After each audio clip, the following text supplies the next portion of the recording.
បងប្អូនដែលបានជាវឈុតកំសៀវមកការផតមិនថាឈុតបោះតង់ឬក៏ឈុតអគ្គិសនីឆុងនៅផ្ទះក៏ដោយបងប្អូនកន្លែងនេះខ្ញុំសូមប្រាប់បងប្អូនអំពីរបៀបក្នុងការសេរីឧបករណ៍កិនគ្រាប់កាហ្វេរបស់យើងឬក៏ grinder នេះណាបងប្អូនចង់បានម៉ត់ក៏បានបងប្អូនចង់បានគ្រើមក៏បានដែរប៉ុន្តែសំខាន់គឺបងប្អូនមើលវីដេអូនេះឲ្យចប់បងប្អូននឹងចេះសេរីផងដែរបាទឥឡូវជាដំបូងបងប្អូនយើងត្រូវការគ្រាប់កាហ្វេចាក់ចូលក្នុង grinder យើងសិនហើយបន្ទាប់មកគឺយើងកិនវាសាក់លបងមើលសិនបងប្អូនដើម្បីដឹងថាសាច់កាហ្វេហ្នឹងម៉ត់ឬក៏គ្រើមកម្រិតណាដែរណាឥឡូវយើងកិនបន្តិចសិនមកបងប្អូនកន្លែងនេះយើងកិនក៏ចង់ដឹងសិនទេបងប្អូនបាទឥឡូវយើងចាក់ចេញមកដើម្បីចង់ដឹងថាវាគ្រើមកម្រិតណាដែរបងប្អូនចាក់ចេញមកបងប្អូនឃើញទេកន្លែងនេះដោយសារវាគ្រើមរៀងធំពេកអញ្ចឹង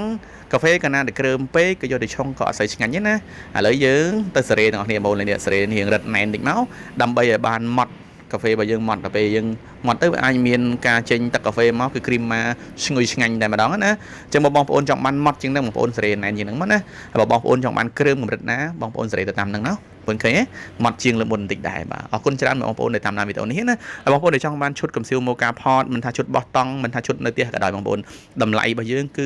$29ដូចគ្នាមាន filter free មាន grinder មានចង្ក្រានអគ្គិសនីឬក៏ចង្ក្រានបោះតង់ផងដែរណាអរគុណច្រើនបងប្អូនតម្លៃ$29នេះគឺ free ដឹកទូទាំងប្រទេសផងដែរអរគុណ